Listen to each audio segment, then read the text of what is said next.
Does anyone look at their phone better than Billy Liucci? You are just into it, my friend. It's because I can't see. I was just thinking you're like intently reading information about Texas A&M or something. No? TexAgs.com? No, you should be. It's a great site. I don't read that site often. It's the best. All right, so is this show, TexAgs Rewind. Nuno, Billy here. Go Hour, we reacted to the A&M Colorado game. Also, we had Tom Hart from ESPN and the SEC Network kind of breaking down the SEC and what he saw from the Aggies. Peter Burns was on there. And you, my friend, went into depth on Zach Calzada. I think you could see a different Zach Calzada moving forward, and especially in the coming weeks for as long as Haynes King isn't out there. Billy, before we hit a break, couple of comments on the YouTube chat that are saying that they're worried. One from Chad about the offensive line, and Robert as well saying the same thing. They're just not gelling yet, but are you concerned about it, or is it something that just, with new offensive lines, it just takes time and reps? It's tough to say. I mean, if you want to say concerned, yeah, just because look at the games coming up. In 2 weeks, you've got Arkansas, and in 4 weeks, you've got Alabama, Mississippi State in between. But a concern would be a fair statement. Worried, I don't think. These guys are going to get better and better, but Bryce Foster's only game he's ever played against was Kent State until Saturday. Same with Aki. Kenyon Green has played tackle for 2 games. Layden Robinson's second career start. I mean, this is what it's going to look like. So, yeah, I think they did all right down the stretch there. Zach didn't get sacked. I guess he got sacked once. A little 2-yard loss there. I mean, they look like a work in progress.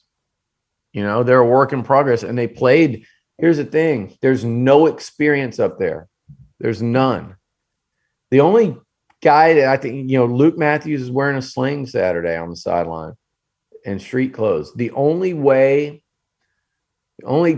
possible change or alteration out there, if is Deuce Fothery to come in at tackle when he's ready. But then you're still going with another true freshman. Jameer Johnson's a 6th-year guy that hadn't played poorly. And then, but I don't know.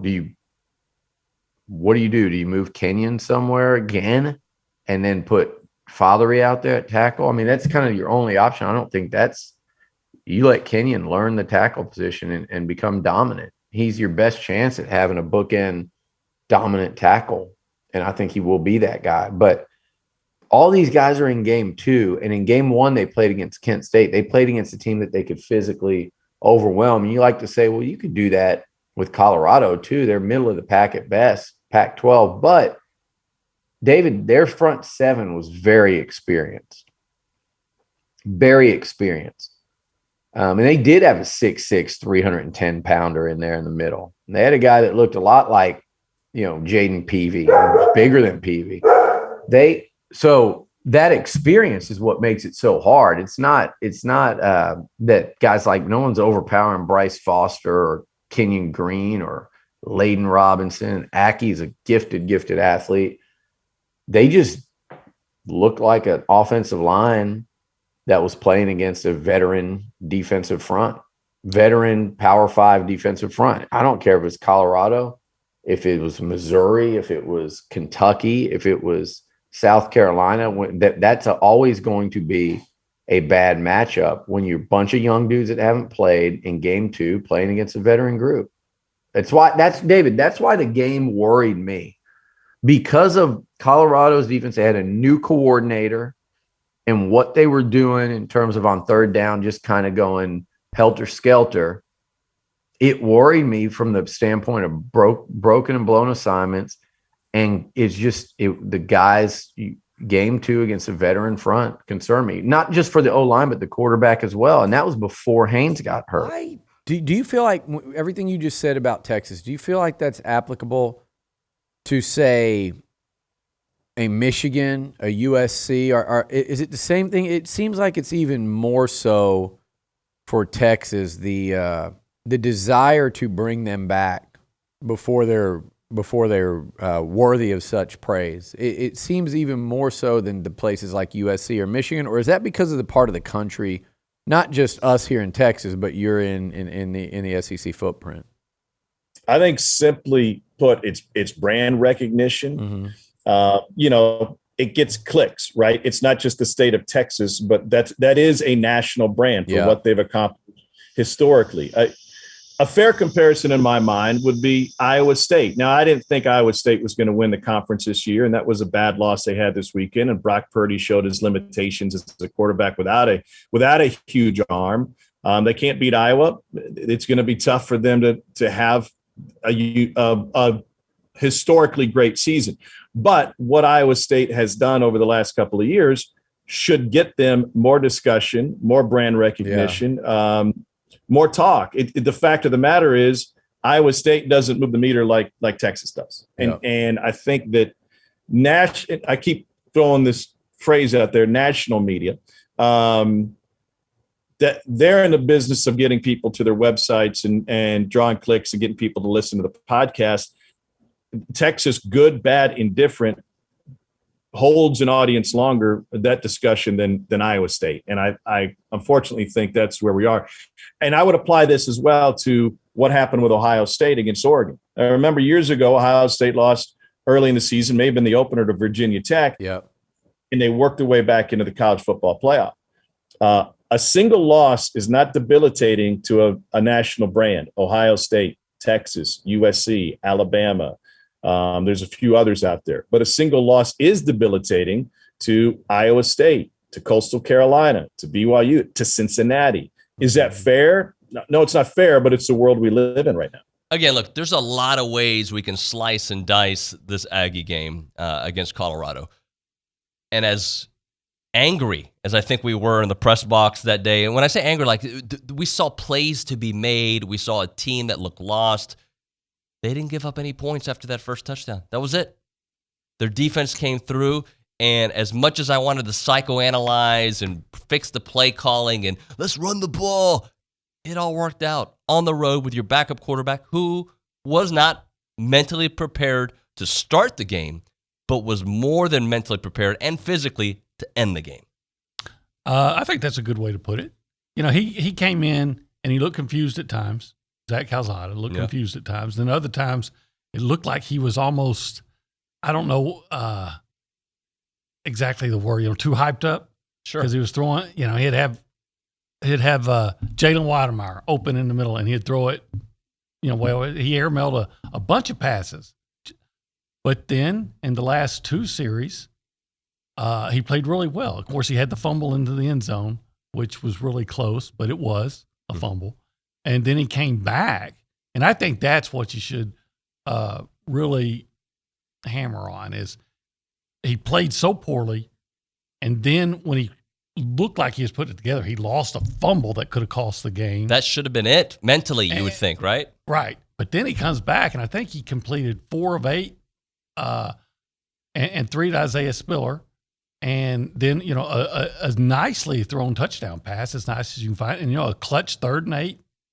So, that's if you're looking for even more than a silver lining, a reason to believe that, that Zach Calzada can come in and be an effective quarterback. Look at his last 2 possessions, just like you said, maybe not mentally ready to at the start, but definitely ready at the finish. And I think you probably understand where I was going with too. Like most quarterbacks on the road, and it was a hostile environment, even though it was very Aggie friendly. Well, not Aggie friendly. A lot of Aggies were in attendance, and you felt their roar.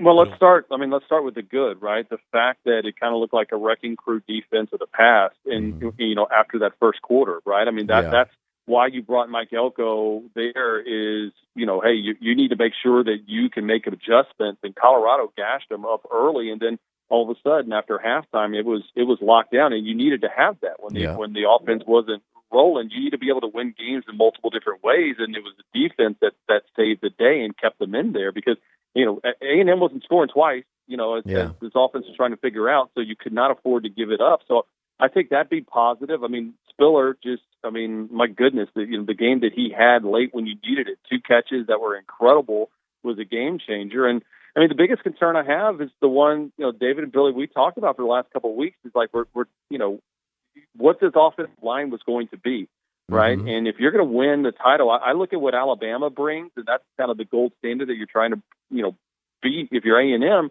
it's about, hey, who has a better offensive line right now? And there's no doubt Alabama has it, because Colorado is not a huge team. They're not great. They'll probably be kind of middle of the road in the Pac-12. And the fact that you weren't able to get pushed when you needed it, that to me was the biggest concerning factor outside of the injury to Haynes. Peter Burns on the BCSI hotline. I was going to ask you about Calzada, PB. Did you see something in the fourth quarter that changed in the way he played? Because it all seemed to click after not clicking for almost the entire game. Yeah, it's just confidence, right? I mean, it's kind of the idea of, hey, the first time you play a golf tournament, all of a sudden you're nervous as hell. And by the second round, third round, you do it more and more, like anything in reps, that you're going to feel more comfortable. So I think the game, it had to be a whirlwind right off the bat. You're not expecting to start, then boom, okay, go in there, and everything is just chaos, right? Like you're catnip left and right. I don't know what's going on, and the crowd's going nuts, and all of a sudden you're like, all right, calm down. Like, I've done this before. And it felt like that in the fourth quarter. And again, I think that's part of the growing pains of this team, is to figure out, hey, where are you at quarterback? And the thing that, and I was talking to Chris Doring about it on our show this morning, what concerned me was the lack of separation for the wide receivers. I mean, this is as talented of a group of skill position players that I think the SEC has. But where was that? CU is not known for their lockdown corners. Again, it was just an ugly, ugly win. But at that point, all it is going to be mattered against Alabama, and you got a couple of weeks to quote unquote get right. Well, Alabama or Arkansas, what did you think of that one up there? I just got announced CBS 2:30, Aggies and Razorbacks. It's feeling like the most significant. Jerry World's going to be packed out for this thing, and I think it's going to be the biggest game in the 13 years or so of this game being played there. They looked really good, Peter. We talked to Tom earlier what to make of that contest, what to make of Arkansas and Sam Pittman. How much did your opinion change of the Razorbacks? And you tweeted a lot about it. I thought you nailed it about Texas. They're not about that life yet. And to me, Burns, and I'm going to say this, their best case scenario would be not to get into this conference until 2025. We know that's not going to happen, but at least 23. I feel like they need another year. They ran into an absolute buzzsaw in Fayetteville.